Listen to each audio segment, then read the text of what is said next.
परम पूजनीय स्वामी जी, भारत स्वाभिमान के सभी सम्माननीय बहनों भाइयों, आज मुझे आपके साथ बात करनी है, संवाद करना है एक बहुत महत्वपूर्ण विषय पर, जो अपने भारत स्वाभिमान का मुख्य सिद्धांत है। और वो सिद्धांत है पूर्ण भारतीयता, पूर्ण पवित्रता और पूर्ण शुचिता। ये हमारे 3 मूल सिद्धांत हैं। मैं इसमें पहले बात करूंगा पूर्ण भारतीयता। इसका अर्थ क्या है? पूर्ण भारतीयता का सीधा सा सरल अर्थ है कि आप अपने जीवन में जो भी काम करें वो सारे काम ऐसे हों जिससे भारत देश को लाभ हो, अपने देश को हानि हो, अपने देश को नुकसान हो, ऐसा कोई काम आप अपने जीवन में कभी भी ना करें। ये मोटी सी सीधी सी सरल बात है। हम हमारे जीवन में सवेरे से लेकर शाम तक जो भी छोटे बड़े काम करते हैं, उन सभी कामों पर आप ये नजर डालें कि कहीं गलती से कोई ऐसा काम तो आपके हाथों नहीं हो रहा है जिससे भारत देश का कोई बड़ी हानि हो रही हो या नुकसान हो रहा हो। ये सीधा सा मतलब है पूर्ण भारतीयता का। माने भारत, भारतीयता, संस्कृति, सभ्यता, परंपरा जो कुछ हमारी हैं, इनका बढ़ावा करने के लिए, इनको आगे बढ़ाने के लिए ही हमें अपने जीवन में काम करना है। इसमें शुरुआत कहां से होगी? तो इसकी शुरुआत होगी स्वदेशी के अनुपालन से। हम सभी भारत स्वाभिमान के कार्यकर्ता अपने जीवन में शून्य तकनीकी से बनी हुई सभी विदेशी वस्तुओं का बहिष्कार करेंगे और उसके स्थान पर भारतीय वस्तुओं का ही उपयोग करेंगे। यहां से इस सिद्धांत की शुरुआत होगी। आप अपने जीवन में हमेशा इस बात का ध्यान रखें कि आप जब भी अपनी कोई चीज, वस्तु खरीदें अपने उपयोग के लिए, वो भारतीय हो, स्वदेशी हो। यहां से इस भारतीयता के सिद्धांत की शुरुआत होगी। सवेरे सवेरे आप सोकर उठते हैं, आपको टूथपेस्ट चाहिए, कोशिश करें कि वो टूथपेस्ट आपका भारतीय हो, स्वदेशी हो। सवेरे सवेरे सोकर उठते हैं, वैसे तो मैं मानता हूं कि आप चाय कॉफी नहीं पीते होंगे, लेकिन अगर लत है और आदत है तो चाय कॉफी में भी कोशिश करें कि वो भारतीय हो, स्वदेशी हो, उसी का उपयोग करें। इसी तरह से आप स्नान करते हैं तो साबुन का इस्तेमाल करते होंगे, तो कोशिश करें कि आपका साबुन भारतीय हो, स्वदेशी हो। अगर आप पुरुष हैं और दाढ़ी बनाते हैं, शेव करते हैं, तो शेविंग करते समय ध्यान रखें कि जो शेविंग क्रीम इस्तेमाल हो वो भारतीय हो, स्वदेशी हो। अगर आप स्नान करके बाथरूम से बाहर निकलते हैं और कोई कॉस्मेटिक्स का इस्तेमाल कर रहे हैं, तो विशेष रूप से बहनों से, माताओं से मेरी विनती है, भाइयों से भी है कि जो कॉस्मेटिक्स इस्तेमाल करें वो भारतीय हों, स्वदेशी हों। इसी तरह आप अपने घर में खाने पीने के लिए जो वस्तुएं खरीद रहे हैं उसमें ध्यान रखें कि वो स्वदेशी हों, भारतीय हों। आपके बच्चों के लिए कोई वस्तुएं खरीद रहे हैं, टॉफी है, चॉकलेट्स हैं, बिस्किट्स हैं, वैसे तो इनका बहिष्कार करना ही अच्छा है, लेकिन अगर ये खरीदना ही है टॉफी, चॉकलेट, बिस्किट्स, तो वो भी स्वदेशी हों, भारतीय हों। घर में सवेरे सोकर उठने से रात सोने तक जितनी वस्तुओं का हम उपयोग करते हैं, इन सभी वस्तुओं को शून्य तकनीकी की वस्तुएं कहा जाता है, क्योंकि इन वस्तुओं को बनाने में कोई बड़ी टेक्नोलॉजी की जरूरत नहीं होती है। ये साधारण तकनीकी से बनने वाली वस्तुएं हैं, जैसे साबुन है, दंत मंजन है, टूथपेस्ट है, टूथ पाउडर है, टेल्कम पाउडर है, वेनिशिंग क्रीम है, वॉशिंग पाउडर है, डिटर्जेंट पाउडर है, क्लीनिंग पाउडर है। ये सब चीजें जो हमारे घरों में रोज इस्तेमाल होती हैं, ये सब बहुत आसानी से बनती हैं। इनको बनाने में कोई बड़े मशीन की जरूरत नहीं होती है। तो लिहाजा हम इनका जब उपयोग करें और बाजार से इन्हें खरीदें तो ध्यान रखें कि ये भारतीय हों, स्वदेशी हों, भारतीय कंपनियों की बनी हुई हों, स्वदेशी कंपनियों की बनी हुई हों, तभी इन चीजों को खरीदें और इनका उपयोग करें। आप पूछेंगे जी क्यों, ऐसा क्यों करना है हमको? तो उसके पीछे एक गंभीर कारण है। हमारा भारत देश इस समय एक बहुत बड़े आर्थिक समस्या में फंसा हुआ है और उस आर्थिक समस्या का समाधान करने के लिए हमें ये करना है। हमारे देश की एक बहुत बड़ी आर्थिक समस्या है जो आजादी के पिछले 63 वर्षों में पैदा हुई है। वो समस्या ये है कि भारत में 15 अगस्त 1947 को जब आजादी आई थी, तो आप सभी को मालूम है एक विदेशी ईस्ट इंडिया कंपनी को हमने भारत से भगाया था, तब हमें आजादी मिली थी। और उस विदेशी ईस्ट इंडिया कंपनी के खिलाफ हमारे भारत के नागरिकों ने लगातार 1757 से 1947 तक संघर्ष किया था। पश्चिमी बंगाल की राजधानी कोलकाता है, कोलकाता के पास एक छोटा सा स्थान है, बहुत छोटा सा स्थान है। 1757 में वहां एक क्रांति शुरू हुई थी। उस स्थान का नाम है प्लासी। आप कभी कोलकाता जाएं तो देख आइए, बहुत छोटा सा गांव है प्लासी। इस प्लासी के मैदान में 1757 में एक क्रांति की शुरुआत हुई थी अंग्रेजों के खिलाफ, और ये क्रांति 1857 तक, फिर 1947 तक लगातार चलती रही थी। 1757 में अंग्रेजों के खिलाफ क्रांति की शुरुआत जिस व्यक्ति ने की थी वो सिराजुद्दौला नाम का एक व्यक्ति था, जो बंगाल का उस समय राजा हुआ करता था। उसने सबसे पहले अंग्रेजी ईस्ट इंडिया कंपनी के खिलाफ युद्ध शुरू किया था, और इस युद्ध में दुर्भाग्य से उसकी पराजय हो गई थी। पराजय होने का कारण ये था कि सिराजुद्दौला का जो सेनापति था मीर जाफर, वो पैसे में बिक गया था और उसने भ्रष्टाचार कर लिया था। मीर जाफर सिराजुद्दौला का सेनापति था। अंग्रेजों की तरफ से एक सेनापति आया था युद्ध लड़ने के लिए, उसका नाम था रॉबर्ट क्लाइव। रॉबर्ट क्लाइव जब प्लासी का युद्ध लड़ने आया था तो उसके पास मात्र 350 सैनिक थे, और सिराजुद्दौला जो भारत की तरफ से अंग्रेजों से लड़ रहा था उसके पास 18,000 सैनिक थे। किसी भी भाई बहन से आप ये पूछें कि एक तरफ 350 सैनिक, दूसरी तरफ 18,000 सैनिक, युद्ध में कौन जीतेगा, तो आप कहेंगे जिसके पास 18,000 सैनिक हैं वही जीतेगा। लेकिन इतिहास की वास्तविकता कुछ दूसरी है। जिस सिराजुद्दौला के पास 18,000 सैनिक थे वो हार गया था, और जिस अंग्रेज रॉबर्ट क्लाइव के पास 350 सैनिक थे वो जीत गया था, क्योंकि अंग्रेजों के रॉबर्ट क्लाइव ने सिराजुद्दौला के सेनापति को पैसे का लालच देकर, कुर्सी का लालच देकर अपनी तरफ मिला लिया था। और मीर जाफर के रॉबर्ट क्लाइव से मिल जाने का दुष्परिणाम यह हुआ था कि मीर जाफर की सेना में बगावत हो गई थी और सैनिकों ने अंग्रेजों के सामने आत्मसमर्पण कर दिया था। तो प्लासी के मैदान में अंग्रेजों की विजय हो गई थी और भारत हार गया था। उसी के बाद अंग्रेजों ने बंगाल पर कब्जा कर लिया था, और उसके बाद रॉबर्ट क्लाइव बंगाल का राजा बन गया था। और वहां से ईस्ट इंडिया कंपनी ने भारत में ऐसी नींव जमाई थी कि लगभग 1947 तक इस देश को वो लूटते रहे थे। ईस्ट इंडिया कंपनी एक आई थी व्यापार करने के बहाने से। व्यापार करने में उनको इतना मुनाफा हुआ कि उन्होंने भारत में अपना साम्राज्य स्थापित कर लिया था, राज्य स्थापित कर लिया था। और धीरे धीरे ईस्ट इंडिया कंपनी का राज्य लगभग 1757 से 1947 तक चलता रहा था। तो ये 190 साल जो अंग्रेजों का राज चला, उसमें उन्होंने भारत से खूब मुनाफा कमाया, उनका सामान बेचा अंग्रेजों का, इंग्लैंड का, और यहां से मुनाफा लेकर वो लंदन गए। परिणाम ये हुआ था कि भारत का सारा धन संपत्ति 190 वर्ष में भारत से अंग्रेजों ने लूटकर इंग्लैंड में जमा कर लिया था। आप इतिहास अगर पढ़ेंगे तो पता चलेगा कि जब ईस्ट इंडिया कंपनी भारत आई थी तो इंग्लैंड दुनिया का सबसे गरीब देश था, और जब ईस्ट इंडिया कंपनी भारत छोड़कर वापस गई इंग्लैंड 1947 में, तो इंग्लैंड दुनिया का सबसे अमीर देश हो गया। 190 साल में ऐसा क्या हुआ कि दुनिया का सबसे गरीब देश दुनिया का सबसे अमीर देश हो गया? कारण उसका एक ही था कि ईस्ट इंडिया कंपनी ने भारत में जो सामान बेचा, भारतवासियों ने उसको खरीदा, उपयोग किया, उसका मुनाफा अंग्रेजों को मिला, वो सारा मुनाफा लंदन चला गया, इंग्लैंड चला गया, तो हमारे देश का पैसा ब्रिटेन चला गया, हम गरीब हो गए और ब्रिटेन उस पैसे से अमीर हो गया। आपको सुनकर हंसी आएगी कि जब अंग्रेज और ईस्ट इंडिया कंपनी भारत आए थे तो इंग्लैंड में भूखमरी से लोग मर रहे थे, और इंग्लैंड का इतिहास पढ़ने से पता चलता है कि 16वीं 17वीं शताब्दी में वहां 3.5 करोड़ लोग भूख से मर गए थे, जो इस समय की इंग्लैंड की जनसंख्या का लगभग 50% है। इस समय इंग्लैंड की जनसंख्या 6 करोड़ है, उसमें 3.5 करोड़ लोग उनके यहाँ भूख से मर गए थे। इतना गरीब देश था इंग्लैंड।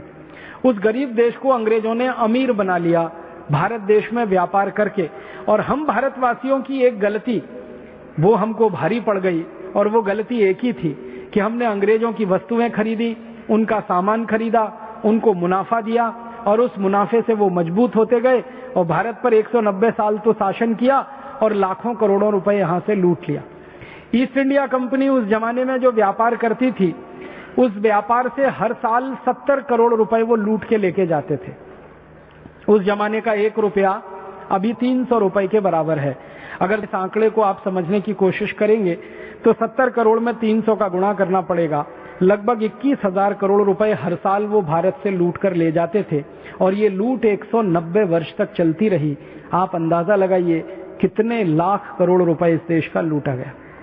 फिर वही मैं बात कहना चाहता हूं कि हमसे एक ही गलती हुई थी कि हमने अंग्रेजी वस्तुओं का उपयोग किया और अंग्रेजी सामान का इस देश में व्यापार इतना बढ़ा कि हम गुलामी में फंस गए और ये देश कंगाल देश हो गया। अब 1947 में जो ईस्ट इंडिया कंपनी भारत छोड़कर चली गई थी, अब आजादी के 63 सालों के बाद ऐसी हजारों विदेशी कंपनियां फिर से भारत में आ गई हैं। हमने एक विदेशी ईस्ट इंडिया कंपनी को भगाया 1947 में और हमारे देश में एक आंदोलन चला था सन 1942 में, जिस आंदोलन का नारा था भारत छोड़ो।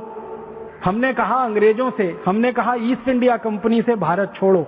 अभी हमारे देश में बहुत दुख की बात है, अफसोस की बात है कि जो सरकारें चल रही हैं इस समय, हमारी केंद्र की सरकार है जो दिल्ली में, हमारे राज्यों की सरकारें हैं, ये राज्यों की राज्य सरकारें और दिल्ली की केंद्र सरकार ये उल्टे रास्ते पर चल पड़ी है।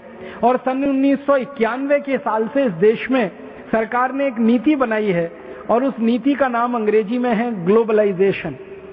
उसी नीति को अंग्रेजी में कहते हैं लिबरलाइजेशन, उसी नीति को अंग्रेजी में कहते हैं प्राइवेटाइजेशन। ग्लोबलाइजेशन माने वैश्वीकरण, लिबरलाइजेशन माने उदारीकरण, प्राइवेटाइजेशन माने निजीकरण। इस नीति के आधार पर क्या हो रहा है, भारत के सारे दरवाजे खोल दिए गए हैं और हजारों विदेशी कंपनियों को भारत में बुलाया जा रहा है।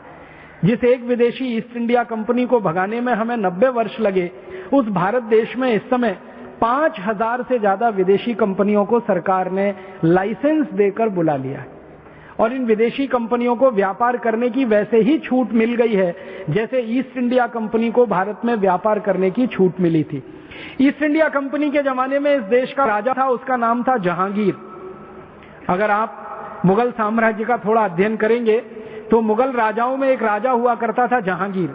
जब ईस्ट इंडिया कंपनी इस देश में आई थी तो जहांगीर ने ईस्ट इंडिया कंपनी को व्यापार करने का लाइसेंस दिया था और मरते समय जहांगीर ने ये बात कही थी कि मेरे जीवन की सबसे बड़ी भूल जो मैंने की वो ये कि अंग्रेजी ईस्ट इंडिया कंपनी को भारत में व्यापार करने का लाइसेंस दिया और मेरी इस गलती की सजा भारत की आने वाली पीढ़ियों को भुगतनी पड़ेगी। और वो ये कह के मर गया था और उसने इस देश को गुलाम बनाने के रास्ते पर डाल दिया था। मुझे बहुत दुख से ये कहना पड़ रहा है कि जो गलती 17वीं शताब्दी में कभी जहांगीर ने की थी ईस्ट इंडिया कंपनी को भारत में बुलाने की, वही गलती आज हमारे देश के प्रधानमंत्री, हमारे राज्यों के मुख्यमंत्री कर रहे हैं। हजारों हजारों विदेशी कंपनियों को भारत में बुला रहे हैं। आप अगर नियमित रूप से समाचार पत्र पढ़ते हो, टेलीविजन पे न्यूज देखते हो, तो आपको एक न्यूज अक्सर दिखाई देती होगी कि आज इस राज्य के मुख्यमंत्री ने इतनी विदेशी कंपनियों से समझौता किया या आज भारत के प्रधानमंत्रियों ने इतनी विदेशी कंपनियों को व्यापार करने का लाइसेंस दिया। किसी दिन वो आंकड़ा होता है कि 50 विदेशी कंपनियों को लाइसेंस मिला, किसी दिन 100 होता है, किसी दिन 150 होता है। हर दिन सैकड़ों सैकड़ों विदेशी कंपनियों को भारत सरकार के द्वारा, राज्य सरकारों के द्वारा लाइसेंस दिए जा रहे हैं और देश को धीरे धीरे फिर गुलामी के रास्ते पर धकेलने की कोशिश हो रही है। जिन विदेशी कंपनियों को हमारे देश की सरकारों ने व्यापार करने के लाइसेंस दिए हैं, उनके कुछ नाम मैं आपको सुनाता हूं। एक विदेशी कंपनी है जो अमेरिका से आई है, जिसको भारत सरकार ने लाइसेंस दिया है व्यापार करने का, उसका नाम है पेप्सी कोला। दूसरी अमेरिका की कंपनी है, उसका नाम है कोका कोला। तीसरी अमेरिका की कंपनी है, उसका नाम है कॉलगेट पामोलिव। चौथी अमेरिका की कंपनी है, उसका नाम है प्रॉक्टर एंड गैम्बल। पांचवी अमेरिका की कंपनी, उसका नाम है Johnson and Johnson. Chhathi America की कंपनी, उसका नाम है पार्क डेविस। सातवीं अमेरिका की कंपनी है, उसका नाम है फाइजर। आठवीं अमेरिका की कंपनी, उसका नाम है एली लिली। और मैं आपको ये नाम गिनाता जाऊं, ये 5000 हैं। अगर नाम ही गिनाऊंगा तो 2-3 घंटे उसमें निकल जाएंगे। Pepsi Cola, Coca Cola, Colgate Palmolive, Procter and Gamble, Reckitt and Colman, Johnson and Johnson, सीबक आएगी, सैंडोज, फेक्स, फाइजर, इन सारी की सारी विदेशी कंपनियों को सरकार ने व्यापार करने के लाइसेंस दे दिए हैं। अब इन कंपनियों ने भारत में आके व्यापार करना शुरू किया है और इन कंपनियों ने व्यापार करने के लिए कुछ कुछ स्थानों पर अपनी फैक्ट्रियां लगाई हैं। वहां पर ये वस्तुएं कुछ बनाते हैं, उन वस्तुओं को भारत के बाजार में बेचते हैं। अब समस्या क्या आती है कि इन विदेशी कंपनियों की वस्तुएं भारत में आसानी से नहीं बिक पाती हैं, तो ये विदेशी कंपनियां अपनी वस्तुओं का टेलीविजन पे विज्ञापन करती हैं और अंधाधुंध विज्ञापन करती हैं, धुआंधार विज्ञापन करती हैं। कभी कभी तो ऐसा लगता है कि टेलीविजन सिर्फ विज्ञापन के लिए चलता है। विज्ञापन दिखाते दिखाते समय बच जाए तो उसमें वो न्यूज दिखाते हैं, विज्ञापन दिखाते दिखाते टाइम बचे तो उसमें सीरियल दिखा देते हैं। अगर आप न्यूज भी देखने के लिए बैठे किसी भी टीवी चैनल पर तो 2 मिनट न्यूज आती है, 3 मिनट विज्ञापन आता है, फिर 2 मिनट न्यूज आती है, फिर 3 मिनट विज्ञापन आता है, फिर 2 मिनट न्यूज आती है, फिर 3 मिनट विज्ञापन आता है। न्यूज विज्ञापन, न्यूज विज्ञापन, न्यूज विज्ञापन, न्यूज विज्ञापन, ऐसे ही पूरा दिन गुजर जाता है। थोड़ी देर के बाद होता क्या है कि न्यूज भूल जाती है, विज्ञापन याद हो जाता है। आप बोलेंगे क्यों होता है ऐसा? कारण उसका बिल्कुल सीधा सा ये है कि न्यूज हर समय बदलती रहती है, विज्ञापन सालों साल एक जैसा ही चलता है। और हमने घरों में देखा है अगर ध्यान से, तो हमसे ज्यादा विज्ञापन हमारे बच्चों को याद होते हैं।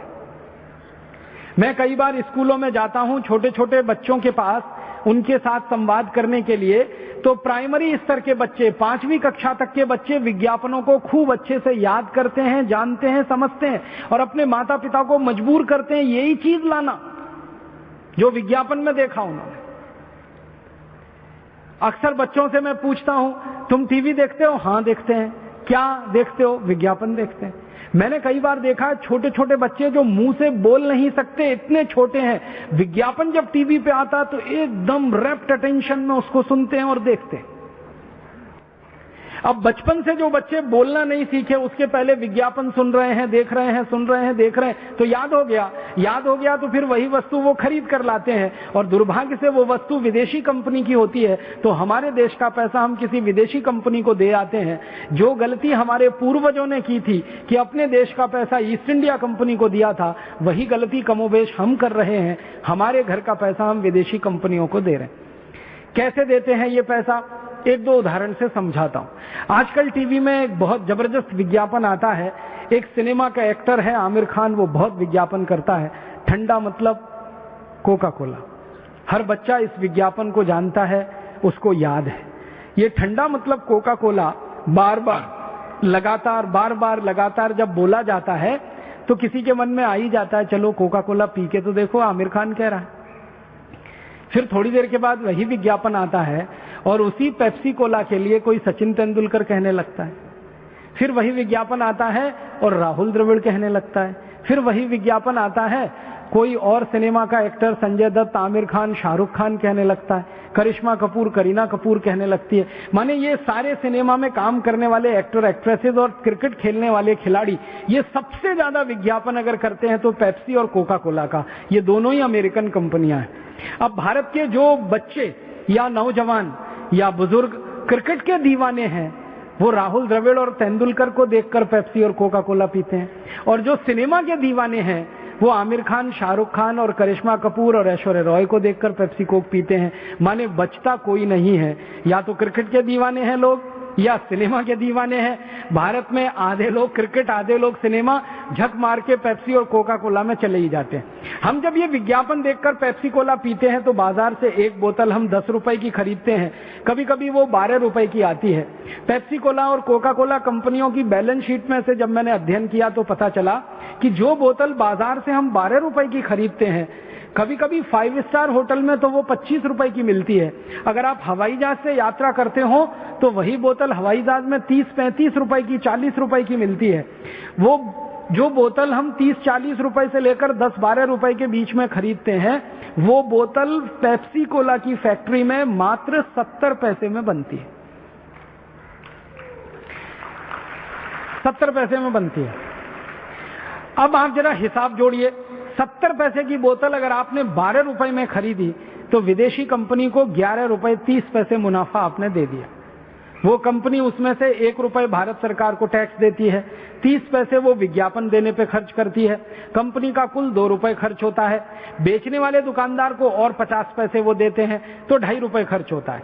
माने 12 रुपए की बोतल को 2.5 रुपए खर्च करके अगर कंपनी ने आपको बेच दिया तो हर एक बोतल पर 9 रुपए 50 पैसे नेट प्रॉफिट उस कंपनी को मिल जाता है।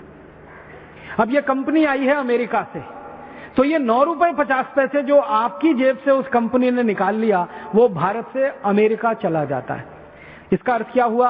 आपने एक बोतल कोका कोला पिया, 9 रुपए 50 पैसे भारत माता का अमेरिका देश को दिया। आपने एक बोतल कोका कोला या पेप्सी कोला पिया, भारत देश का 9 रुपए 50 पैसे अमेरिका गया। अब एक बोतल पीने से 9 रुपए 50 पैसे गया, 2 बोतल पिएंगे 19 रुपए अमेरिका गया, 3 बोतल पिएंगे, 4 पिएंगे, 5 पिएंगे। एक वर्ष में पेप्सी और कोका कोला की भारत में 700 करोड़ बोतल बिकती है और हर वर्ष में लगभग 6,500 करोड़ रुपए भारत से अमेरिका चला जाता है। अब एक वर्ष में 6,500 करोड़ गया, 2 वर्ष में 13,000 करोड़ गया, 3 वर्ष में 19,500 करोड़ गया।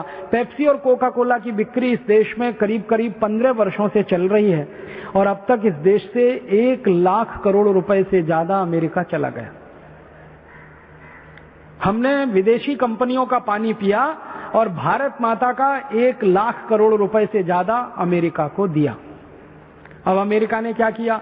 ये जो पैसा आपने अमेरिका को दिया, अमेरिका की सरकार इसी पैसे को पाकिस्तान नाम के देश को दान में दे दिया। क्योंकि आप जानते हैं अमेरिका और पाकिस्तान की दोस्ती है। भारत और पाकिस्तान की तो दुश्मनी है, लेकिन अमेरिका और पाकिस्तान की दोस्ती है। अमेरिका पाकिस्तान को हर साल मदद के रूप में दान स्वरूप अरबों डॉलर देता है। हम अमेरिका को पेप्सी कोक पी के लाखों करोड़ों रुपए देते हैं, अमेरिका उसी में से पाकिस्तान को दान के रूप में पैसा देता है।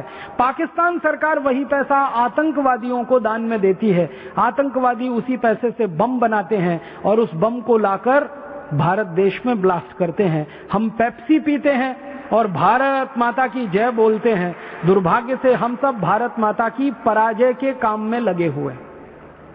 मुझे बहुत दुख है, अफसोस है ये कहते हुए कि जो भी भारतवासी पेप्सी और कोक पी रहा है वो भारत माता का सबसे बड़ा दुश्मन है और देश का उतना ही बड़ा गद्दार है जैसे कभी मीर जाफर हुआ करता था 17वीं शताब्दी। और मुझे इससे भी बड़ा दुख है कि जो पेप्सी कोक पी रहे हैं वो कोई साधारण लोग नहीं है। वो सब पढ़े लिखे अच्छे खासे engineer, doctor, chartered accountant, manager, professor, scientist, यही लोग पेप्सी कोक पी रहे हैं। भारत के गांव के किसान को आज तक मैंने पेप्सी पीते नहीं देखा, क्योंकि वो पढ़ा लिखा नहीं है, इसलिए बहुत इंटेलिजेंट है और होशियार है। मुझे कई बार ऐसा लगता है कि जो जितना ज्यादा पढ़ गया, मूर्खता में वो उतना ही ऊंचा चढ़ गया। Engineer, doctor, chartered accountant, manager, professor, scientist जैसे लोगों को मैं बार बार कहता हूं, भाई ये पेप्सी कोला क्यों पीते हो? क्या जरूरत है? तुमसे अच्छा तो गांव का किसान है, मजदूर है, जो गन्ने का रस पीता है, संतरे का रस पीता है, मौसम्मी का रस पीता है, नारियल की पानी पीता है, दही की लस्सी पीता है, गाय का दूध पीता है। कुछ नहीं मिलता तो घड़े का सादा पानी पी के अपने संतोष कर लेता है। बिना पढ़ा लिखा मजदूर और किसान इस देश के साथ इतनी देशभक्ति करता है कि देश का एक पैसा भी विदेशी कंपनी को नहीं देता, और पढ़ा लिखा इडियट क्लास का आदमी इस देश का विदेशी कंपनियों को पैसा देता है और कहता है भारत माता की जय। मैं उनसे पूछता हूं, भाई क्यों पीते हो पेप्सी कोक? कुछ मजा आता है? कहते नहीं नहीं मजा नहीं आता, फिर भी पीते। ज्यादातर पढ़े लिखे लोगों को मैंने पूछा पेप्सी कोक पीने से क्या होता है, कहते नाक में जलन होती है, गले में जलन होती है, खट्टी खट्टी डकारें आती हैं, आंख में से आंसू निकल आते हैं, फिर भी मूर्खों के मूर्ख गटागट पीते ही रहते हैं, पीते ही रहते हैं, पीते ही रहते हैं।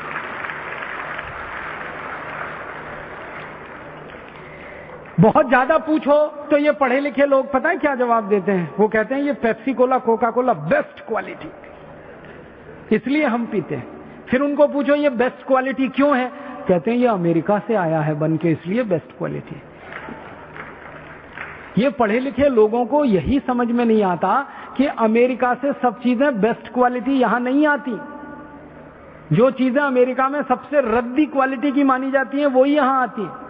कोई भी देश दुनिया में बेस्ट क्वालिटी किसी दूसरे को नहीं देता खाने पीने को। मैं आपसे एक सीधा सा सवाल करता हूं, आप घर में खीर बनाते हैं, पड़ोसी को देके आते? बेस्ट क्वालिटी है इसलिए। आप घर में अच्छी से अच्छी खीर बनाते हैं, खुद खाते हैं, पेट भर के खाते हैं, और कुछ थोड़ी बच गई फेंकने के लिए तो पड़ोसी को देके आते हैं। ऐसे ही अमेरिका करता है। अमेरिका जो चीजें बेस्ट क्वालिटी बनाता है उनको पहले खुद खाता है, खुद पीता है। जब उसमें से रद्दी होके बच जाती है डंप करने के लिए, तब भारत जैसे देशों को दे दिया जाता है। तो बेस्ट क्वालिटी नहीं है, वो सबसे खराब क्वालिटी है। और क्या क्वालिटी है उसमें? पेप्सी और कोका कोला, जिसको हम पढ़े लिखे लोग बेस्ट क्वालिटी कहते हैं, उसका एक बार हमने प्रयोगशाला में परीक्षण कराया। तो प्रयोगशाला में परीक्षण करने से पता चला कि वो दुनिया की सबसे घटिया और रद्दी चीज है, पेप्सी और कोका कोला। आप पूछेंगे क्यों? हमारे घर में टॉयलेट साफ करने के लिए जो एसिड का इस्तेमाल हम करते हैं, वही एसिड पेप्सी और कोक में डाला जाता है। और इससे भी ज्यादा खराब बात आप सुनिए कि हमारे घर में टॉयलेट क्लीनर जिसका नाम हार्पिक, या हमारे घर में टॉयलेट क्लीनर जिसका नाम फिनाइल, उसमें जितनी मात्रा में एसिड डाला जाता है, पेप्सी और कोक में उतनी ही मात्रा में एसिड डाला जाता है। एक बार हमने पेप्सी कोका कोला की जांच की। कैसे? विज्ञान में एक छोटा सा उपकरण आता है। आप में से थोड़ा भी केमिस्ट्री जिन लोगों ने पढ़ा होगा मेरी बात तुरंत समझ जाएंगे, नहीं तो मैं कोशिश करूंगा समझाने की। केमिस्ट्री में एक उपकरण होता है, उसको पीएच मीटर कहते हैं। किसी भी एसिड की एसिडिटी नापने का वो सबसे सरल उपकरण है। वो पेन के जैसा होता है। और डिजिटल पीएच मीटर आजकल ऐसा आता है, उसके बीच में एक मॉनिटर लगा रहता है। उसको जैसे ही आप किसी एसिड में डालो, वो तुरंत बता देता है कि इसमें एसिड की मात्रा कितनी है। अब एसिड की मात्रा पता कैसे होती है? पानी में उसको डालोगे आप पीएच मीटर को, तो उसकी रीडिंग आती है 7 पीएच माने नॉर्मल होता है। फिर उस पानी में एसिड मिला दो, फिर पीएच मीटर को डालो तो रीडिंग आएगी 6, तो एसिड बढ़ गया। और ज्यादा 5 आ गई रीडिंग तो एसिड और ज्यादा बढ़ गया। 4 आ गई तो भयंकर एसिड हो गया। 3 आ गई तो कंसंट्रेटेड एसिड हो गया। 2.5 के आसपास आ जाए तो सबसे खराब एसिड हो गया। जब मैंने पहली बार पेप्सी कोला में पीएच मीटर डाला और उसको नापा, तो उसका वैल्यू आया, उसका कीमत माने उसकी रीडिंग आई 2.4। हाईली एसिडिक, बहुत ज्यादा एसिडिक। फिर मैंने एक दिन क्या किया कि मेरे घर में जो हार्पिक है और फिनाइल है जिससे हम टॉयलेट साफ करते हैं, उसमें पीएच मीटर डाला तो उसका भी रीडिंग आया 2.4। मतलब पेप्सी कोक की क्वालिटी हार्पिक की क्वालिटी के बराबर है, माने दोनों एक ही क्वालिटी के प्रोडक्ट हैं। तब मैंने एक दिन सोचा कि हार्पिक से अगर टॉयलेट साफ हो सकता है तो पेप्सी से भी होना चाहिए, क्योंकि दोनों का पीएच वैल्यू एक ही है। तो एक दिन मैंने मेरी माँ को कहा कि हम 1 महीने तक अपना संडास साफ नहीं करेंगे, टॉयलेट साफ नहीं करेंगे, इसको गंदा होने देंगे, फिर इसको पेप्सी से साफ करके देखेंगे। तो मेरी माँ नाराज हो गई, कहने लगी क्या बकवास करता है। मैंने कहा करके देखना है। तो 1 महीने हमने हमारा टॉयलेट साफ नहीं किया, वो बहुत गंदा हो गया, इतना गंदा हो गया कि पीला पीला कचरा उस पर जमा हो गया आधा इंच। फिर मैं एक पेप्सी की बोतल लाया, कोका कोला की बोतल लाया, दोनों को मिक्स करके मैंने टॉयलेट पॉट पे स्प्रे किया और 2 मिनट के बाद पानी से फ्लश किया। टॉयलेट पॉट झकाझक सफेद, एकदम व्हाइट एंड व्हाइट, एकदम नीट एंड क्लीन, एकदम साफ। उस दिन से हमने एक विज्ञापन करना शुरू किया, ठंडा मतलब टॉयलेट क्लीनर। अब मुझे बड़ा अफसोस है कि पढ़े लिखे लोग ठंडा मतलब कोका कोला कह के जिसको घटाघट पी लेते हैं, उसकी क्वालिटी टॉयलेट क्लीनर के बराबर है। और मुझे बहुत अफसोस है कि पढ़े लिखे लोग इस टॉयलेट क्लीनर को पीते रहते हैं। और अकेले नहीं पीते, घर में आने वाले मेहमान को भी पिलाते हैं। एक तरफ कहते हैं अतिथि देवता होता है, देवताओं को ही टॉयलेट साफ करने वाला पानी पिलाते रहते हैं। और कुछ अतिथि ऐसे घर में आते हैं जो घुसते ही कहते हैं ठंडा लाओ, माने टॉयलेट क्लीनर पिलाओ हमको। और दुख यही है, अकेले पी नहीं रहे हैं, पड़ोसियों को पिला रहे हैं, गेस्ट को पिला रहे हैं, और देश का पैसा अमेरिका को देते जा रहे हैं। अमेरिका वो पैसा पाकिस्तान को दे रहा है, पाकिस्तान आतंकवादियों को, आतंकवादी भारत में ब्लास्ट कर रहे हैं। और फिर हम रो रहे हैं कि देश में आतंकवाद बढ़ रहा है। वो तो बढ़ने ही वाला है। अगर आप पेप्सी कोक पीते रहेंगे तो भारत में आतंकवाद कभी खत्म नहीं होगा, क्योंकि पेप्सी कोक का पैसा अमेरिका जाता रहेगा, अमेरिका वो पैसा पाकिस्तान को देता रहेगा, पाकिस्तान आतंकवादियों को देता रहेगा, तो आतंकवाद तो बढ़ने ही वाला है। इसलिए मेरी आपको हाथ जोड़कर विनती है, अगर आप चाहते हैं कि आतंकवाद इस देश से खत्म हो, अगर आप चाहते हैं कि पाकिस्तान भारत के खिलाफ कोई साजिश ना रचे, तो पाकिस्तान को पैसा मिलना बंद होना चाहिए, तो उसके लिए अमेरिका को पैसा जाना बंद होना चाहिए, तो उसके लिए पेप्सी और कोक पीना आपको बंद करना चाहिए और दूसरों को बंद कराने के लिए प्रेरित करना चाहिए। जिस दिन आप अपने जीवन में ये संकल्प लेंगे कि हम आज से पेप्सी कोक नहीं पिएंगे और दूसरों को नहीं पीने देंगे, उसी दिन आप संपूर्ण भारतीयता के सिद्धांत का अपने जीवन में पालन करना शुरू कर देंगे। यहां से भारतीयता की शुरुआत होगी। आप बोलेंगे तो पेप्सी कोक नहीं पीना तो क्या पीना? मैं एक दो और छोटी बातें बताता हूं। मैंने एक बार मेरे व्यक्तिगत जीवन में एक प्रयोग किया था। मेरा एक दांत टूट गया था, वो अभी भी टूटा हुआ है। मैंने वो टूटा हुआ दांत कोका कोला की बोतल में डाल दिया था। 15 दिन में वो पूरा दांत गायब हो गया था। आप जानते हैं मनुष्य का दांत इतनी मजबूत होता है कि वो कभी गायब नहीं हो सकता। किसी व्यक्ति की जब मृत्यु हो जाती है, हम उसके शव का अंतिम संस्कार करते हैं ना, सारा शरीर जल जाता है, दांत किसी के नहीं जलते। किसी व्यक्ति की मृत्यु हो जाए, मुस्लिम पद्धति से उसको जमीन में खड्डा खोद के दफन करें, 10 साल के बाद खड्डे को वापस खोदें तो शरीर नहीं निकलता, सिर्फ दांत निकलते हैं। माने दांत किसी के खत्म नहीं होते। आपने सुना होगा कि करोड़ों साल पहले एक प्राणी हुआ करता था, उसका नाम था डायनासोर। डायनासोर मर गया है, खत्म हो गया है, लेकिन डायनासोर के दांत अभी तक रखे हुए हैं 3.5 करोड़ साल के बाद भी अमेरिका में, म्यूजियम में। माने दांत नहीं मरते, दांत खत्म नहीं होते, लेकिन उस दांत को पेप्सी और कोक में डाल दो तो हमेशा के लिए दांत गल जाते हैं। कितना खतरनाक केमिकल है पेप्सी और कोक में, आप सोचिए। और जब प्रयोगशाला का परीक्षण हमने करवाया तो पता चला पेप्सी और कोक में 14 तरह के रसायन मिलाते हैं। एक है फॉस्फोरिक एसिड, एक है सोडियम मोनोग्लूटामेट, एक है सोडियम बेंजोएट, एक है डाइकैल्शियम फॉस्फेट, फिर एक है ब्रोमिनेटेड वेजिटेबल ऑयल, फिर एक है मिथाइल बेंजीन, फिर एक है मेथिल बेंजोएट। ये सब खतरनाक केमिकल हैं जो कैंसर पैदा करने वाले। दुनिया के वैज्ञानिकों ने यह बात सिद्ध की है कि बार बार पेप्सी और कोक पिएंगे तो कैंसर होने की संभावना है। बार बार पेप्सी कोक पिएंगे तो हड्डियों में ऑस्टियोपोरोसिस और ऑस्टियोपीनिया होने की संभावना है। हड्डियां इतनी कमजोर हो जाएंगी कि कभी भी टूट सकती हैं। बार बार पेप्सी कोक पिएंगे तो मोटापा बढ़ेगा, क्योंकि उसमें हैवी कैलोरी है, बहुत ज्यादा शुगर है। शुगर से भी ज्यादा खतरनाक केमिकल उसमें डालते हैं, उसका नाम है एस्पर्टेम, जो मूत्र नली के कैंसर का सबसे बड़ा कारण है। पहले तो पेप्सी कोक में शुगर मिलाते थे, आजकल एस्पर्टेम डालते हैं जो सीधे मूत्र नली का कैंसर करता है। कई वैज्ञानिकों ने परीक्षण किया है बंदरों पर। आप जानते हैं बंदर मनुष्य के नजदीक होता है, तो बंदरों को पेप्सी पिला के देखा गया, वो पीते नहीं है। जबरदस्ती बंदर को पेप्सी डाला गया इंट्रावीनस इंजेक्शन की मदद से उसके ब्लड में, तो 1.5 से 2 घंटे में पेप्सी डालने के बाद बंदरों की मौत हो गई। बंदर के बारे में कहा जाता है कि जल्दी बीमार नहीं पड़ता, जल्दी मरता नहीं है। उसका ब्लड जो है ना दुनिया में आइडियल माना जाता है, इसलिए आदमी के ब्लड का कंपैरिजन बंदर के ब्लड के साथ किया जाता है। लेकिन पेप्सी कोक पिला दो तो उसका ब्लड भी खराब हो जाता है।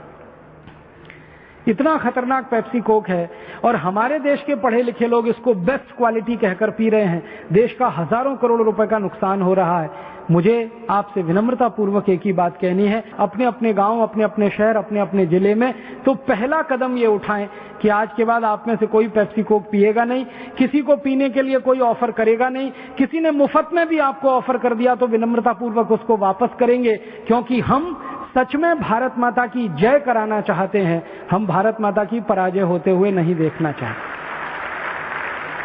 आप नहीं पिएंगे, किसी को पिलाएंगे नहीं। अब इसके आगे का विकल्प क्या? आप बोलेंगे जी फिर पेप्सी कोक ना पिए तो क्या पिए? गन्ने का रस पीजिए, शुगर केन जूस, संतरे का रस पीजिए, मौसमी का रस पीजिए, अनार का रस पीजिए, टमाटर का रस पीजिए, आम का रस पीजिए, कोई भी रस पीजिए, ताजा फलों का रस पीजिए, अनानास का रस पीजिए। कुछ नहीं मिलता तो गाय का दूध, दही की लस्सी, नींबू की शिकंजी, नारियल का पानी, कुछ नहीं मिले तो सादा पानी पीजिए। एक दिन मैंने कैलकुलेशन किया कि थोड़ी देर के लिए कल्पना करिए सारे भारतवासी पेप्सी कोक पीना बंद कर दें, एक साल में लगभग भारत का 7,000 करोड़ रुपए बचेगा। उतने ही रुपए से अगर हम गन्ने का रस पीना शुरू कर दें तो ये 7,000 करोड़ रुपए हर साल हमारे किसानों को मिलेगा, और एक साल में 7,000 करोड़ रुपए गन्ना पैदा करने वाले किसानों को मिलने लगे तो गन्ना पैदा करने वाला हर किसान 5 साल में लखपति और करोड़पति हो जाएगा। वो कभी आत्महत्या नहीं करेगा और इस देश की सरकार के ऊपर कभी बोझा नहीं बनेगा। गन्ना किसानों को उनका भाव नहीं मिल रहा है, क्यों? गन्ना पैदा करना, उसको चीनी मिलों को देना, चीनी मिल उसका पेमेंट नहीं करते, 6-6 महीने पेमेंट नहीं होता, बराबर भाव नहीं देते। अगर इस पूरी क्राइसिस से गन्ना किसानों को बचाना हो तो सारे भारतवासी पेप्सी को बंद करके गन्ने का रस पीना शुरू करें। गांव गांव में गन्ने का रस बिकने लगे तो गन्ना जो किसानों को बेचना पड़ता है मजबूरी में चीनी मिलों को, वो गन्ना सीधा सीधा रस पीने वालों के शरीर में, पेट में जाके कैल्शियम बढ़ा सकता है, आयरन बढ़ा सकता है, विटामिन दे सकता है और किसानों को हजारों करोड़ रुपए का मुनाफा दे सकता है। ऐसी एक उदाहरण ले लें कि अगर सारे भारतवासी पेप्सी कोक पीना बंद कर दें और उतने ही रुपए से नारियल का पानी पीने लगे, 8,000-7,000 करोड़ का नारियल बिकने लगे और हर साल तो 10 साल में भारत में नारियल पैदा करने वाले दक्षिण और पूर्वी भारत का एक एक किसान लखपति और करोड़पति हो सकता है। माने भारत की गरीबी दूर कर सकते हैं, बेरोजगारी दूर कर सकते हैं, अपना पैसा बचा सकते हैं, स्वदेशी और भारतीयता का सिद्धांत अपने जीवन में अपना सकते हैं। इसलिए हमारे जीवन में हमें संकल्प करना है कि शून्य तकनीकी से बनी हुई कोई भी विदेशी वस्तु नहीं लेनी है, पेप्सी कोका कोला से शुरुआत करनी। मेरा दूसरा निवेदन है कि जैसे पेप्सी कोक 2 विदेशी कंपनियां, ऐसी 5,000 कंपनियां हैं, उनमें से कुछ और कंपनियां हैं जो टूथपेस्ट बेचती हैं, उनको भी बहिष्कार करिए। जैसे Colgate, Closeup, Pepsodent, Cibaca, Forhans, ये सारी विदेशी कंपनियां। इनका पेस्ट आप बाजार में खरीदते हैं ना, 30 रुपए का 100 ग्राम आता है, 300 रुपए किलो। गाय का घी खरीदो तो 150 रुपए किलो आता है, टूथपेस्ट 300 रुपए किलो आता है। गाय के घी से 2 गुना महंगा है। पढ़े लिखे लोग बहुत टूथपेस्ट इस्तेमाल करते हैं, गाय का घी नहीं खाते। 150 रुपए किलो, 300 रुपए किलो का पेस्ट मुंह में लगा के वॉश बेसिन में थूकते रहते और कहते हैं हम बहुत स्मार्ट हैं, क्योंकि दिन में 3-3 बार थूकते हैं।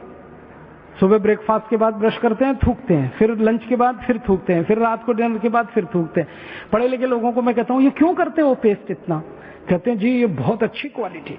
क्या है इसमें क्वालिटी? कहते हैं झाग बहुत बनता है इसमें, फोम बहुत बनता है। तो मैं कहता हूं फोम तो एरियल में भी बनता है, फोम तो डिटर्जेंट पाउडर में भी बनता है, फोम तो शेविंग क्रीम में सबसे ज्यादा बनता है, फोम तो शैम्पू में सबसे ज्यादा बनता है। तो आप शैम्पू से ही दांत साफ क्यों नहीं करते? शेविंग क्रीम क्यों नहीं लगा लेते अपने दांतों में? आपको क्वालिटी चाहिए, अगर फोम ही लेना है तो फोम तो एरियल में है, रिन में है, व्हील में है, सब में है। तो थोड़ी देर के लिए चुप हो जाते हैं, फिर वो कहते हैं आप ही बताओ क्या क्वालिटी है। मैं कहता हूं भैया टूथपेस्ट की क्वालिटी ये होती है कि उसमें मिलाया हुआ क्या है। ये Colgate, Closeup, Pepsodent, Cibaca, foreign से जितने भी टूथपेस्ट आप बाजार से खरीदते हैं विदेशी कंपनियों के, इनमें केमिकल मिलाते हैं जो फोम पैदा करता है। उस केमिकल का नाम है सोडियम लॉरेल सल्फेट।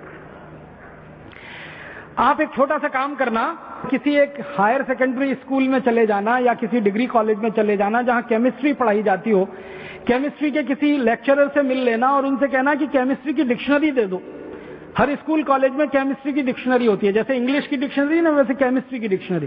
केमिस्ट्री की डिक्शनरी खोलना और उसमें यह शब्द पढ़ना सोडियम लॉरेल सल्फेट। उसके सामने लिखा हुआ है पॉइजन, जहर है वो, और कैंसरस है, कार्सिनोजेनिक है। केमिस्ट्री की डिक्शनरी में जब सोडियम लॉरेल सल्फेट को आप पढ़ेंगे तो उस पर लिखा हुआ कार्सिनोजेनिक पॉइजन, माने कैंसर करने वाला जहर, वो डाला जाता है कॉलगेट, क्लोजअप, पेप्सोडेंट जैसे टूथपेस्ट में। और आपको सुनकर हैरानी होगी कि अमेरिका और यूरोप में ये जो कॉलगेट बिकता है ना, क्लोजअप वगैरह, तो वहां भी डालते हैं सोडियम लॉरेल सल्फेट। लेकिन वहां के कानून इतने सख्त हैं कि जिस टूथपेस्ट में सोडियम लॉरेल सल्फेट डाल दिया उसके रैपर पर चेतावनी लिखनी पड़ती है, वैसे ही जैसे भारत में सिगरेट के पैकेट पर लिखा होता है। आपने देखा भारत में सिगरेट पैकेट पे लिखा रहता है सिगरेट पीना स्वास्थ्य के लिए हानिकारक है। अमेरिका में कॉलगेट के रैपर पर यह लिखा रहता है Colgate is injurious to health. Britain में कॉलगेट के रैपर पर लिखा रहता है Colgate is injurious to health. और ब्रिटेन, अमेरिका, कनाडा जैसे देशों में कॉलगेट के रैपर पे क्या लिखा रहता है मैं आपको वैसे का वैसे ही सुनाता हूं अंग्रेजी में, फिर उसका हिंदी बताऊंगा। उसमें लिखते हैं please keep out this Colgate from the reach of the children below 6 years. मतलब 6 साल से छोटे बच्चे को ये कॉलगेट कभी नहीं देना। क्यों? छोटे बच्चे कॉलगेट को चाट लेते हैं और कॉलगेट में केमिकल है जो कैंसर करता है, सोडियम लॉरेल सल्फेट। वो बच्चे की मृत्यु हो सकती है कैंसर से। इसलिए अमेरिका, यूरोप के देशों में कॉलगेट के रैपर पर लिखा होता है please keep out this Colgate from the reach of the children below 6 years. दूसरा वाक्य लिखते हैं in case of accidental injection please contact immediately poison control centre. माने गलती से किसी बच्चे ने कॉलगेट कर लिया तो तुरंत उसको हॉस्पिटल लेके जाना। क्यों? क्योंकि जहर खा लिया उसने। और तीसरा वाक्य लिखा होता है, if you are a adult then take the paste on your brush only in pea size at your own risk. अगर आप बड़े आदमी 18 साल से बड़े हैं तो अपने ब्रश पर कॉलगेट की बिल्कुल थोड़ी सी मात्रा लेना, चने और मटर के दाने से भी आधा इतना ही कॉलगेट लेना, क्योंकि ये कैंसरस है। अब अमेरिका, यूरोप में ये चेतावनी लिखी जाती है कॉलगेट के बारे में, भारत में ऐसी कोई चेतावनी वो नहीं लिखते। भारत में तो उल्टा है, विज्ञापन जब आता है ना कॉलगेट का तो दिखाते हैं ब्रश भर भर के लेना, ताकि मरो तो जल्दी मरना। इतना बड़ा धोखा आपके साथ हो रहा है ये कॉलगेट का। तो मेरी आपको हाथ जोड़कर विनती है कि जैसे आपने संकल्प लिया पेप्सी कोक नहीं पिएंगे, दूसरा संकल्प लीजिए कि ये विदेशी कॉलगेट, क्लोजअप, पेप्सोडेंट, सिबाका, फॉरेंस भी नहीं करेंगे। तो अब आप बोलेंगे फिर क्या करें? अपने पतंजलि योग पीठ का बहुत अच्छा टूथपेस्ट अभी आया है, दंत कांति, उसे कर सकते हैं। पतंजलि योग पीठ का एक बहुत अच्छा दंत मंजन है, उसे आप कर सकते हैं। अगर आप पतंजलि योग पीठ का दंत मंजन या दंत कांति खरीदते हैं तो उसका पैसा आप पतंजलि योग पीठ को देते हैं, जो भारत स्वाभिमान के काम में आने वाला है। अगर आप कॉलगेट क्लोजअप खरीदते हैं तो वो पैसा अमेरिका को देंगे, जो आतंकवादियों के काम आने वाला है। आपको तय करना है आपको क्या करना। मेरी तो आपको रिक्वेस्ट है, विनती है कि आप दंत कांति खरीदें या दंत मंजन खरीदें या कोई और स्थानीय स्वदेशी दंत मंजन खरीदें, नहीं तो नीम का दातुन करें, बबूल का दातुन करें, कोई भी ऐसा काम करें जिससे भारत का पैसा अमेरिका ना जाए। स्वदेशी दंत मंजन, स्वदेशी जैसा टूथपेस्ट इस्तेमाल करके भारत का पैसा बचाएं। और एक सिंपल सी बात बताता हूं कि अगर सारे लोग कॉलगेट क्लोजअप खरीदना बंद कर दें, हजारों करोड़ रुपए देश का बचे। उतने ही रुपए का अगर हम दंत मंजन खरीदें, लाखों लोगों को दंत मंजन बनाने का रोजगार हम दे सकते हैं इस देश में। तो रोजगार बढ़ता है, गरीबी दूर होती है, अपने देश के पैसे की बचत होती है और हम स्वदेशी और भारतीयता के सिद्धांत का पालन करते हैं। यहां से आपके जीवन को शुरू करें। ऐसी एक छोटी सी बात कह के मैं खत्म करूंगा कि ये आपको एक पुस्तक दी गई होगी, जीवन दर्शन। आपके बैग में होनी चाहिए ये पुस्तक, अगर नहीं है तो जरूर ले लीजिएगा। इस पुस्तक में सबसे पीछे पेज नंबर 115 है। इस 115 नंबर के पेज पर एक सूची दी गई है। उस सूची में लिखा हुआ है क्या क्या वस्तुएं स्वदेशी हैं, क्या क्या वस्तुएं विदेशी हैं। जब भी आप बाजार जाएं तो इस पुस्तक को खोलिए, जीवन दर्शन को, पेज नंबर 115 पढ़िए। इसमें जो जो स्वदेशी वस्तुओं के नाम लिखे हैं और उनकी जानकारियां दी गई हैं, वही वस्तुएं खरीदकर अब आप अपने जीवन में लाइए। विदेशी वस्तुओं का संपूर्ण बहिष्कार करिए। इससे क्या होगा, देश का हम एक साल में 2,32,000 करोड़ रुपए बचा सकेंगे। और 5,000 विदेशी कंपनियों को सरकारों ने जो लाइसेंस दिया है, इन कंपनियों को सरकारों ने तो बुला लिया, हम इनको हिंदुस्तान से वैसे ही भगा देंगे जैसे हमने अंग्रेजों को भगाया था। सरकार भले इनको बुलाती रहे, हम इनका बहिष्कार करके इनको भगा दें।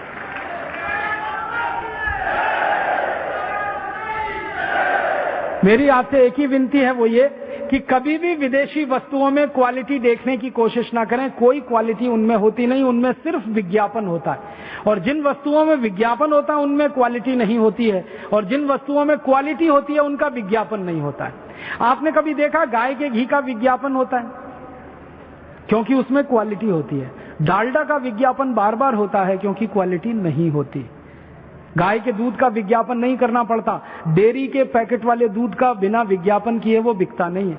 माँ के हाथ की बनाई हुई रोटी को विज्ञापन नहीं लगता, लेकिन डबल रोटी और पाव रोटी बिना विज्ञापन के नहीं बिकती है। माने जो चीज जितनी रद्दी होगी क्वालिटी में, उसका विज्ञापन उतना ज्यादा ही होगा। मैं बहनों से, माताओं से एक विनती करना चाहता हूं। एक विदेशी क्रीम का बहुत विज्ञापन आता है इस देश में, फेयर एंड लवली, गोरेपन की क्रीम। अक्सर मैंने लोगों को पूछा है आप क्यों खरीदते हैं फेयर एंड लवली, तो कहते हैं जी गोरापन आता है इससे। हमने फेयर एंड लवली को 4 साल एक भैंस को लगा के देख लिया, वो अभी भी काली की काली है। मैं आपको पूरी ईमानदारी से मेरे जीवन की एक व्यक्तिगत बात बताना चाहता हूं।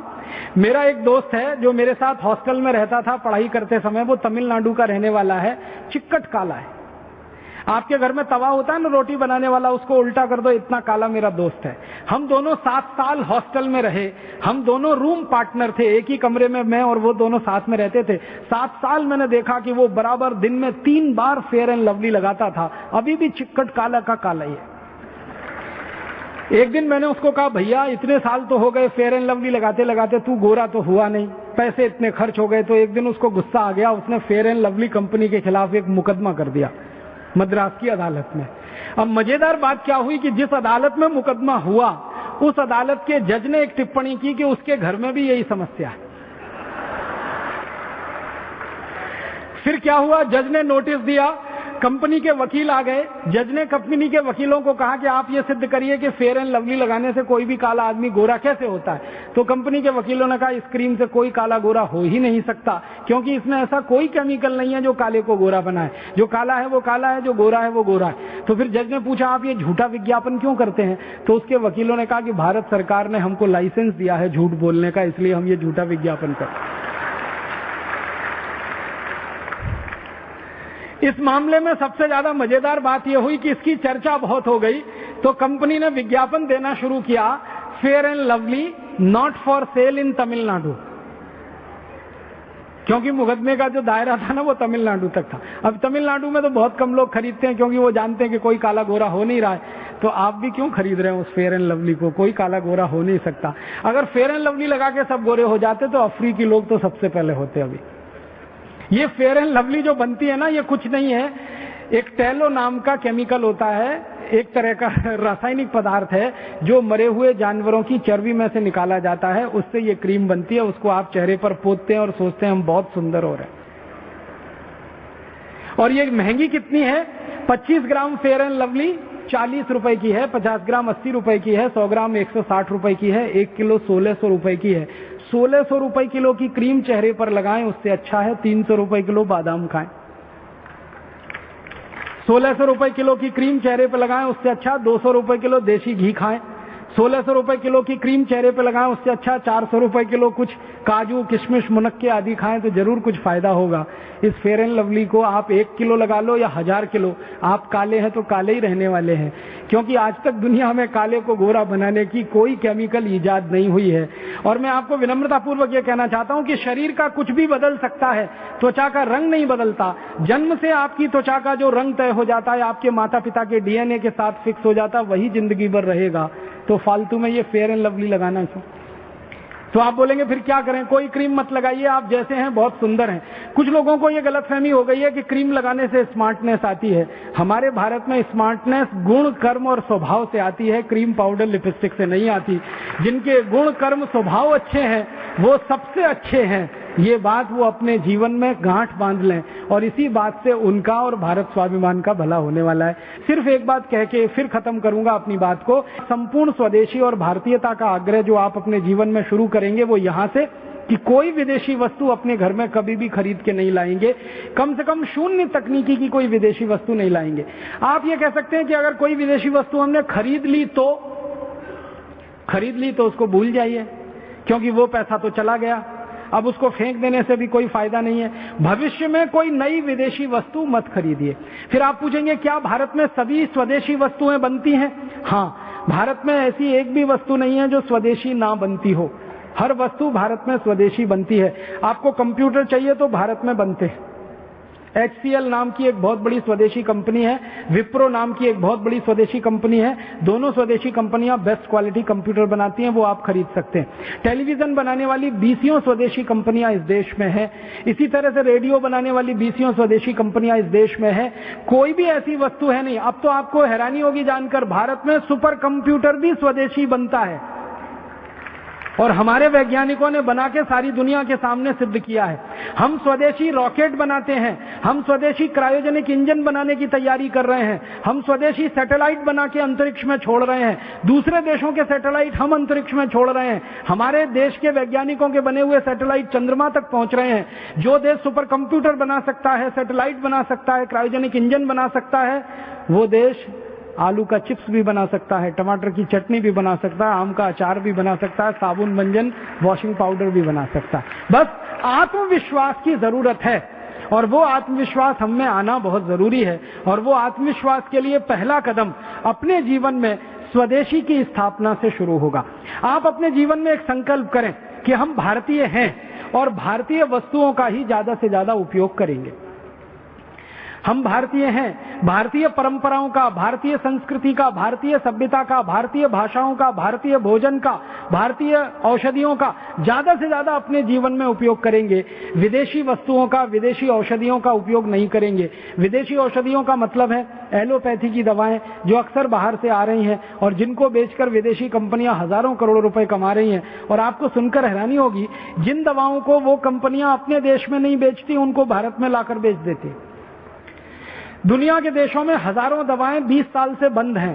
Paracetamol, streptomycin, terramycin, Baralgan, Butazone, Oxyvin, Butazone, aspirin, Disprin, Novalgin, analgin, ऐसी 84,000 से ज्यादा दवाएं जो भारत में बिक रही हैं, इनमें सिर्फ 350 दवाएं हमारे काम की हैं, बाकी सब दवाएं बेकार हैं।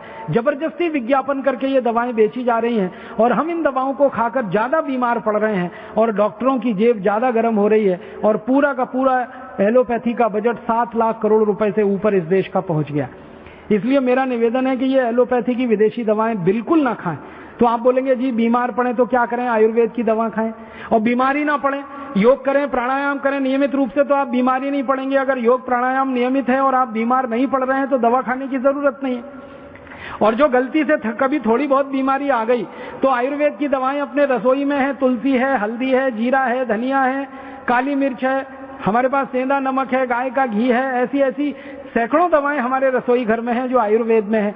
जड़ी बूटी रहस्य नाम की पुस्तक अगर आपने पढ़ी है तो उसमें बहुत सारी दवाओं का उल्लेख है जो हमारे रसोई घर में ही उपलब्ध है। हम उनका उपयोग करके अपना लाखों करोड़ों रुपए बचा सकते हैं और फालतू का खर्चा इस देश में जो बर्बाद हो रहा है उसे भी रोक सकते हैं।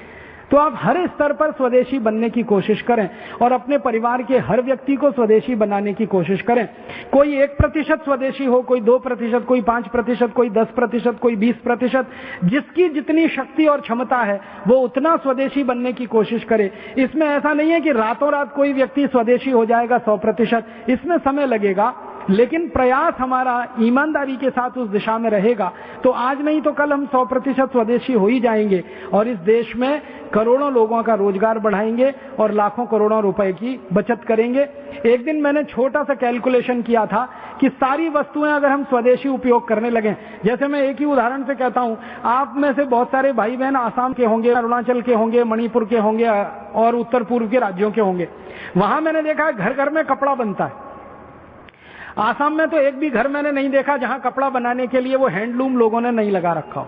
अरुणाचल में मैंने देखा हर घर में हैंडलूम है, तो आप ये कपड़ा बनाते हैं। मैंने एक छोटा सा कैलकुलेशन किया कि हम विदेशी कंपनियों के बने हुए तौलिए खरीदें, उसके स्थान पर आसाम और आसाम के पड़ोसी राज्यों के लोगों के हथकरघे पर बनाया हुआ तौलिया खरीदें तो 15 करोड़ लोगों को हम इस देश में रोजगार दे सकते हैं, काम दे सकते हैं। सिर्फ इतनी सी एक छोटी सी बात। अगर हम विदेशियों के तौलिए खरीदना बंद कर दें और ये अंग वस्त्रम पूरे देश में बिकने लगे, 15 करोड़ से ज्यादा लोगों को काम मिलता है। इसी तरह हाथ की बनाई हुई खादी पहनने लगे, खादी खरीदने लगे, तो हिंदुस्तान के कम से कम 60 से 65 करोड़ लोगों को हम रोजगार दे सकते हैं। कॉटन हिंदुस्तान में, भारत में 3 लाख गांव में पैदा होता है। जहां जहां कॉटन पैदा होता है वहां वहां खादी के कपड़े बन सकते हैं। हर गांव में खादी के कपड़े बन सकते हैं। 65 करोड़ लोगों को रोजगार देकर हम बेकारी खत्म कर सकते हैं देश की। तो आप सूती कपड़े खरीदें, खादी के कपड़े खरीदें, हाथ के बने हुए वस्त्र खरीदें, इनका ज्यादा से ज्यादा उपयोग करें और दूसरों को प्रेरित करें, तो देश की गरीबी बेकारी खत्म होती है। अपने घर में काम आने वाली हर वस्तु स्वदेशी खरीदें तो और ज्यादा लोगों की समृद्धि बढ़ती है। तो भारत को गरीबी से मुक्त करना है, क्योंकि 84 करोड़ लोग इस देश में भयंकर गरीब हैं और इतने गरीब हैं कि वो एक दिन में 20 रुपए भी खर्च नहीं कर सकते। इन 84 करोड़ लोगों की गरीबी दूर करने का एक ही रास्ता है, भारत के हर नागरिक को स्वदेशी और भारतीयता का व्रत लेना पड़ेगा, अपने जीवन में इसको धर्म की तरह से पालन करना पड़ेगा। तब 84 करोड़ लोगों को रोजगार मिलने की स्थिति बनेगी और जब उनको रोजगार मिल जाएगा तो गरीबी मिट जाएगी। बेकारी और गरीबी दोनों मिट जाएं तो हिंदुस्तान की आधी से ज्यादा समस्याओं का, भारत की आधी से ज्यादा समस्याओं का समाधान हो जाएगा। ये समाधान भारत स्वाभिमान करेगा और हम सब भारत स्वाभिमान के सेनानी परम पूजनीय स्वामी रामदेव जी के नेतृत्व में इस अभियान में लगें, आगे बढ़ें और ईश्वर हमारी पूरी मदद करे, हमें सफलता मिले। इस भावना के साथ आप सभी का आभार, बहुत बहुत धन्यवाद।